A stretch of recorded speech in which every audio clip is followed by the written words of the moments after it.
नमस्कार बच्चों। राजस्थान में औद्योगिक विकास की कड़ी में आज हम राजस्थान में औद्योगिक विकास के लिए सरकार द्वारा जो रियायतें व सुविधाएं दी जा रही हैं उनके बारे में चर्चा करेंगे। वैसे तो पिछली 2 शताब्दियों से राजस्थान सरकार ने औद्योगिक विकास के लिए उद्यमकर्ताओं को आकर्षित करने के लिए कई प्रकार की रियायतें, सुविधाएं तथा प्रेरणाएं प्रदान की हैं। राज्य का उद्योग निदेशालय लघु व कुटीर उद्योगों की प्रगति का कार्य देखता है। इसके द्वारा लघु इकाइयों का पंजीकरण किया जाता है तथा यह इनके लिए कच्चे माल का आवंटन करने की सिफारिश भी करता है। इसके अंतर्गत वर्तमान में 33 जिला उद्योग यानी कि डिस्ट्रिक्ट इंडस्ट्री सेंटर्स काम कर रहे हैं, जिसमें RFC, Rajasthan financial corporation, RIICO व राजस्थान लघु उद्योग निगम तथा व्यापारिक बैंकों के प्रतिनिधि भी भाग लेते हैं। राजस्थान सरकार ने औद्योगिक क्षेत्रों के विकास में तथा उद्यमकर्ताओं की पूंजी की सुविधा प्रदान करने में महत्वपूर्ण योगदान दिया है। जो सुविधाएं राजस्थान में सरकार दे रही है औद्योगिक विकास में, उसमें मुख्य रूप से है भूमि का आवंटन। राज्य सरकार ने चुने हुए स्थानों पर उद्योगों की स्थापना के लिए बड़े भू क्षेत्र निर्धारित किए हैं। इन औद्योगिक क्षेत्रों में उद्योगों को 99 वर्ष की लीज पर भूमि आवंटित की गई है। भूमि के आवंटन की दरें विभिन्न क्षेत्रों में अलग अलग रखी गई हैं। ये पिछड़े जिलों के औद्योगिक क्षेत्रों में अपेक्षाकृत कम है। विभिन्न औद्योगिक क्षेत्रों में भू आवंटन की दरें संशोधित की गई हैं। रीको की पुस्तिका जुलाई 2011 के अनुसार विभिन्न औद्योगिक क्षेत्रों में भूमि की दरों में काफ़ी अंतर पाया गया है।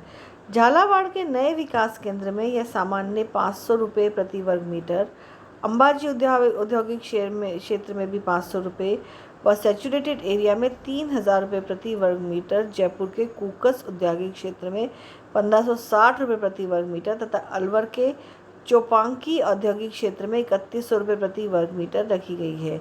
लेकिन भिवाड़ी के खुशखेड़ा 1, 2, 3 चरण में ये 3600 रुपये प्रति वर्ग मीटर तक रखी गई है। अर्थात रीको इस हिसाब से इसको डिसाइड करता है जिस क्षेत्र को औद्योगिक विकास की आवश्यकता है, अर्थात वो जिला या वो क्षेत्र जो औद्योगिक रूप से पिछड़ा हुआ है, वहाँ तो ये दर कम है, पर जहाँ थोड़ी पर्याप्त मात्रा में उद्योग हैं या पहले से कोई सैचुरेशन का मतलब है कि बहुत सारी इंडस्ट्रियाँ ऑलरेडी वहाँ हैं और कच्चे माल और उसकी उपलब्धता वहाँ पर नहीं है, तो उन क्षेत्रों में यह दर अधिक रखी गई है। रीको एक समय में भुगतान की शर्त पर भूमि का आवंटन करता है, जिसमें 25% राशि आवंटन के समय जमा करानी होती है और शेष राशि 3 माह में देय होती है। दूसरा जो विकल्प है जिसके थ्रू ये संस्थाएं राजस्थान में औद्योगिक क्षेत्र को विकास देती हैं, वो है औद्योगिक वस्तुओं व औद्योगिक क्षेत्रों का विकास। राजस्थान राज्य औद्योगिक विकास एवं विनियोग निगम ने औद्योगिक क्षेत्र विकसित किए हैं। इनमें पावर, सड़क, जल व पानी के विकास की सुविधाएं दी गई हैं।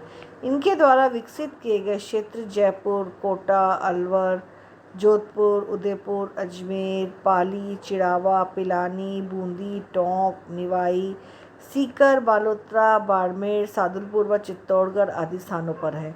31 मार्च 2014 के अंत तक रीको ने 324 औद्योगिक क्षेत्रों का विकास किया है और इनमें कुल 33,938 औद्योगिक इकाइयाँ उत्पादन में आ चुकी हैं। व्यापारिक वस्तुओं में नीचे दुकान व ऊपर रिहायशी मकान की व्यवस्था होती है। रीको ने इलेक्ट्रॉनिक्स उद्योगों के लिए जयपुर व पिलानी में कार्यात्मक बस्तियां स्थापित की हैं। अलवर जिले के 9 औद्योगिक क्षेत्र हैं। मत्स्य विस्तार, राजगढ़ विस्तार, थानागाजी, खेड़ली रेल, खैरतल विस्तार व अलवर टीए। रीको ने यह औद्योगिक क्षेत्र राष्ट्रीय राजधानी प्रदेश के अलवर जिले के एक भाग में विकसित किए हैं। NCR में दिल्ली के इर्द गिर्द के हरियाणा व उत्तर प्रदेश के कई औद्योगिक क्षेत्र भी आते हैं। भिवाड़ी के अंतर्गत भिवाड़ी 1 चरण से 4 चरण तक, सेंट्रल क्षेत्र, घाटल, रामपुर, मुंडाना आते हैं तथा भिवाड़ी में खुशखेड़ा 1, 2 व 3 चरण, चौपांकी व सारे खुर्द आते हैं। भिवाड़ी इकाई में काफ़ी पूंजी का निवेश हो चुका है। वह अपनी क्षमता के उच्चतम शिखर तक पहुंच चुका है। अब यहाँ पर्यावरण संबंधी समस्याएं बढ़ने लगी है। रीको खस्ताहाल औद्योगिक क्षेत्रों को बेचने का कार्य भी संचालित करता है। इसने भिवाड़ी औद्योगिक क्षेत्र की कुछ आंतरिक भूमि को अलवर नगर विकास न्यास को भेजा है। इसके अलावा सरकार जो है वित्तीय प्रेरणा या फाइनेंशियल इंसेंटिव्स भी देती है उद्योगों को बढ़ावा देने के लिए, जिसमें प्रमुख रूप से वित्तीय सहायता राज्य सरकार के उद्योग विभाग, राजस्थान वित्त निगम, राजस्थान राज्य औद्योगिक विकास व विनियोजन निगम लिमिटेड, भारतीय स्टेट बैंक व इसके सहायक बैंक तथा राष्ट्रीयकृत बैंकों से प्राप्त होती है।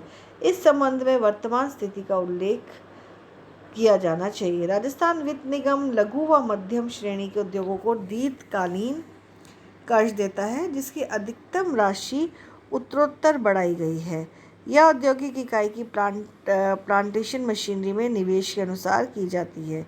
कर्ज देने की कई स्कीमें हैं, जैसे कंपोजिट टर्म लोन योजना, उदार ऋण योजना, परिवहन ऋण, होटल कर्ज, डीजल जनरेटिंग सेट के लिए कर्ज, टेक्नीशियन सहायता स्कीम, अनुसूचित जाति या अनुसूचित जनजाति उद्यमकर्ता स्कीम, भूतपूर्व सैनिकों के लिए स्कीम, शारीरिक दृष्टि से अयोग्य व्यक्तियों तथा डॉक्टरों के लिए स्कीम, पहले एकाकी स्वामित्व व साझेदारी फर्म के लिए ऋण की अधिकतम सीमा 15 लाख रुपए रखी गई थी, जिसे अब बढ़ाया जा चुका है। आरएफसी अपनी उदार ऋण योजनाओं के अंतर्गत कर्ज देता है। कर्ज की सुविधा टेक्नोक्रेट्स और टेक्नीशियनों के लिए भी उपलब्ध है।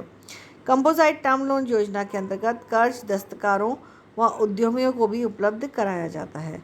वर्तमान में रीको की अवधि कर्ज देने की राशि इसके संचालक मंडल द्वारा केस बाय केस तय की जाती है, अर्थात according to the importance of industry RIICO ये डिसाइड करता है कि उसको कितना कर्ज दर पे कितनी राशि और किस दर पर कर्ज देना है।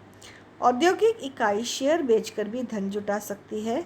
उद्योग निदेशालय भी लघु इकाइयों को कर्ज उपलब्ध कराता है।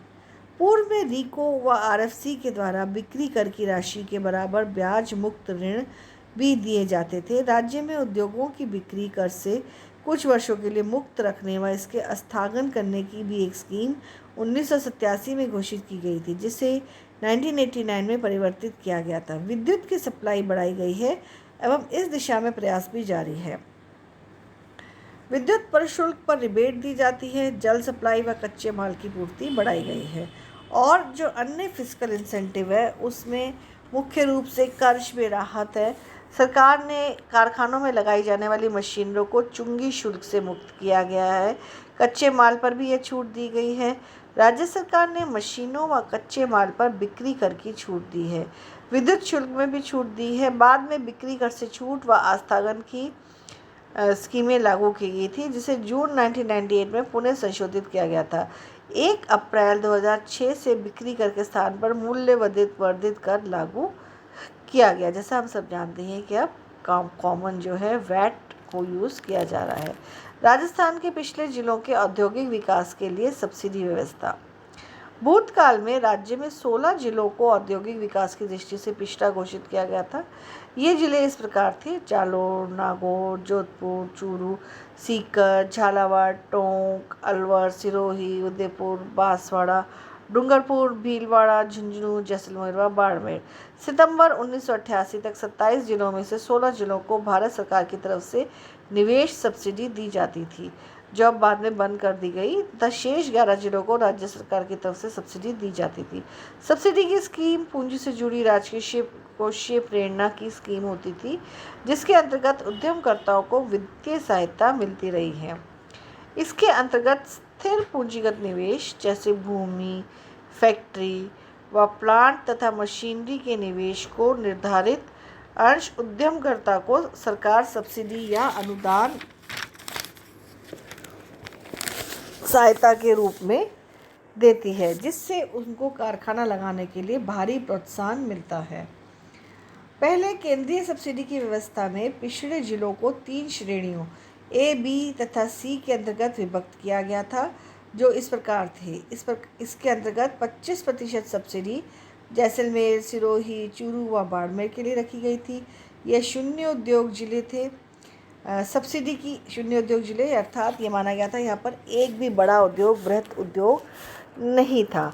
सब्सिडी की अधिकतम सीमा एक इकाई के लिए 25 लाख रुपए रखी गई थी। इसके अंतर्गत 15% सब्सिडी 5 जिलों अलवर, भीलवाड़ा, जोधपुर, नागौर व उदयपुर के लिए रखी गई थी तथा इसकी अधिकतम राशि 15 लाख रुपए रखी गई थी। इसके अंतर्गत 10% सब्सिडी 7 जिलों बांसवाड़ा, डूंगरपुर, जालोर, झालावाड़, झुंझुनू, सीकर व टोंक के लिए थी तथा एक औद्योगिक इकाई के लिए सब्सिडी की अधिकतम राशि 10 लाख रुपए रखी गई थी। इस प्रकार केंद्रीय सब्सिडी की व्यवस्था काफ़ी लचीली थी। शेष 11 जिलों अजमेर, भरतपुर, बूंदी, बीकानेर, चित्तौड़गढ़, जयपुर, श्रीगंगानगर, कोटा, पाली, सवाईमाधोपुर व धौलपुर के लिए पहले राज्य सरकार सब्सिडी देती थी, जो बड़ी व मध्यम इकाइयों के लिए 10%, लघु इकाइयों के लिए 15%, अनुसूचित जाति अनुसूचित जनजाति के लिए लघु इकाइयों पर 20% तथा नन्ही यानी कि टाइनी इकाइयों के लिए 25% रखी गई थी। निम्न श्रेणी क्षेत्रों को सब्सिडी नहीं दी। कुछ क्षेत्रों को सब्सिडी नहीं भी दी गई है, जैसे मत्स्य जो कि अलवर में है, मरुधर जोधपुर में, जयपुर के विश्वकर्मा व मालवीय तथा मेवाड़ क्षेत्रों को सब्सिडी नहीं दी गई है। सार्वजनिक वित्तीय संस्थाएं पिछले क्षेत्रों के विकास के लिए उदार शर्तों पर ऋण प्रदान करती है। रिको कुछ मामले में बिक्री कर की एवज में ब्याज मुक्त कर्ज की सुविधा भी प्रदान करता रहा है। धन्यवाद बच्चों, शेष अगले वीडियो में डिस्कस करेंगे।